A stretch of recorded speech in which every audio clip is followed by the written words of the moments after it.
راني فرحانه بزاف بزاف اليوم. اكيد التعب تاعي ما راحش باطل. بون ميداي دور، رقم جديد، رقم بارالمبي جديد.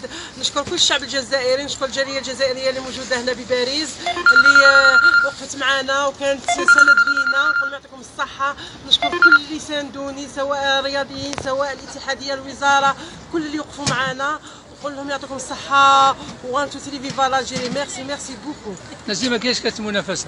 اكيد منافسه ما كانتش سهله، كان عندي منافسين قويين.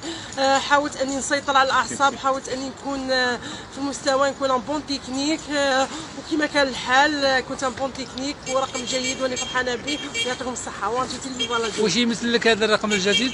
اكيد فرحه كبيره ليا، ما كنتش نتوقعوا يعني. حاولت اني نحطمه، مي الحمد لله حطمت رقم جديد بارالمبي. ويعطيكم الصحه ودائما فرحانين.